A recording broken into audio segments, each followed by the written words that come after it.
Hello friends, Sankranti ಹಬ್ಬಕ್ಕೆ ಕೊಬ್ಬರಿ ಬೆಲ್ಲ ಹೆಂಗೆ ಕಟ್ ಮಾಡಿ ಎಳ್ಳು ಬೆಲ್ಲ ರೆಡಿ ಮಾಡ್ಕೊಳ್ಳೋದು ಅಂತ ನೋಡೋಣ.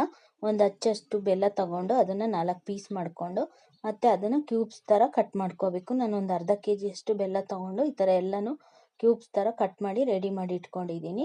ಅದನ್ನು ಮತ್ತೆ ಕತ್ರಿಲಿ ಈ ಥರ ಸಣ್ಣ ಸಣ್ಣದಾಗಿ ಕಟ್ ಮಾಡ್ಕೊತಾ ಇದ್ದೀನಿ. ನಿಮ್ಗೆ ಯಾವುದ್ರಲ್ಲಿ ಬೇಕೋ ಅದರಲ್ಲಿ ಈ ಥರ ಸಣ್ಣದಾಗಿ ಕಟ್ ಮಾಡ್ಕೊಳ್ಳಿ.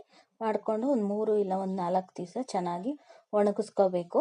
ಅದೇ ಥರ ಕೊಬ್ಬರಿನೂ ತಗೊಂಡು ಮಧ್ಯದಲ್ಲಿ ಭಾಗ ಮಾಡ್ಕೊತಾ ಇದ್ದೀನಿ. ಭಾಗ ಮಾಡ್ಕೊಂಡು ಅದನ್ನು ಒಂದು ತುರಿಯೋದ್ರಲ್ಲಿ ಚೆನ್ನಾಗಿ ಸಿಪ್ಪೆಲ್ಲ ಹೋಗಂಗೆ ಚೆನ್ನಾಗಿ ತುರ್ಕೋಬೇಕು. ತುರ್ಕೊಂಡು ಒಂದು ಬಟ್ಟೆ ತಗೊಂಡು ಅದ್ರ ಮೇಲಿರೋ ಸಿಪ್ಪೆ ಎಲ್ಲ ಹೋಗಂಗೆ ನೀಟಾಗಿ ಒರೆಸ್ಕೋಬೇಕು. ಹಂಗೆ ಕಟ್ ಮಾಡಿದ್ರೆ ಅದಷ್ಟು ಕಪ್ಪದು ಹಂಗೆ ಇರುತ್ತೆ. ಈ ಥರ ಇದು ಮಾಡಿ ಬಟ್ಟೆಯಲ್ಲಿ ನೀಟಾಗಿ ಕ್ಲೀನ್ ಮಾಡ್ಕೊಂಡು ತುರ್ಕೊಂಡ್ರೆ ಈ ಥರ ಕೊಬ್ಬರಿ ಬಂದು ಬೆಳ್ಳಗೆ ಚೆನ್ನಾಗಿರುತ್ತೆ. ಈ ಥರ ಎಲ್ಲ ಕೊಬ್ಬರಿನ ಒರೆಸ್ಬಿಟ್ಟು ಚೆನ್ನಾಗಿ ಒಂದು ಅರ್ಧ kg ಅಷ್ಟು ಕೊಬ್ಬರಿ ತಗೊಂಡು ಎಲ್ಲನೂ ಈ ಥರ ಬಟ್ಟೆಯಲ್ಲಿ ಒರೆಸಿ ಕ್ಲೀನ್ ಮಾಡಿಕೊಂಡು ತೆಗ್ದಿಟ್ಕೊಂಡಿದ್ದೀನಿ. ಅದನ್ನು ಸಣ್ಣದಾಗಿ ಈ ಥರ 4 ಪೀಸ್ ಮಾಡಿಕೊಂಡು ಸಣ್ಣದಾಗಿ ಕಟ್ ಮಾಡ್ಕೊಳ್ಳಿ. ಮಾಡಿಕೊಂಡು ಇದನ್ನು ಅಷ್ಟೇ ಒಂದು 3 ಇಲ್ಲ ಒಂದು 4 ದಿವಸ ಚೆನ್ನಾಗಿ ಬಿಸಿಲಲ್ಲಿ ಒಣಗಿಸ್ಕೋಬೇಕು. ಈ ಥರ ಒಣಗಿಸಿಡೋದ್ರಿಂದ ಎಷ್ಟು ದಿನ ಇಟ್ಟರೂ ಹಾಳಾಗಲ್ಲ ಮತ್ತು ಚೆನ್ನಾಗೂ ಇರುತ್ತೆ. ಮಿಕ್ಸ್ ಮಾಡಿ ತಿನ್ಬೇಕಾದ್ರೂ ತುಂಬ ಚೆನ್ನಾಗಿರುತ್ತೆ. ಕಡಲೆ ಬೀಜ ತೊಗೊಂಡು ಈ ಥರ ಮರಳಲ್ಲಿ ಹುರ್ಕೋತಾ ಇದ್ದೀನಿ.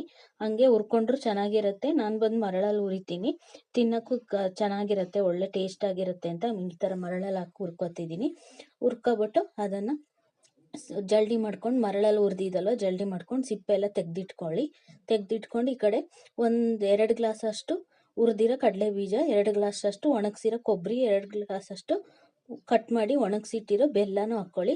ಒಂದು 2 ಗ್ಲಾಸ್ ಅಷ್ಟು ಮತ್ತೆ ಹುರ್ಗಡ್ಲೆ ಹಾಕ್ಕೊಳ್ಳಿ. ಈ ಕಡೆ ಎಳ್ಳನ್ನು ಚೆನ್ನಾಗಿ ಕ್ಲೀನ್ ಮಾಡಿ ಅದನ್ನು ಹುರಿದು ತೆಗೆದಿಟ್ಕೊಂಡಿದ್ದೀನಿ. ಅದನ್ನು ಚೆನ್ನಾಗಿ ಎಲ್ಲ ಮಿಕ್ಸ್ ಹಾಕ್ಕೊಂಡು ಹುರ್ಕೊಂಡು ಇದ್ರ ಜೊತೆಗೆ ಮಿಕ್ಸ್ ಮಾಡ್ಕೊಳ್ಳಿ.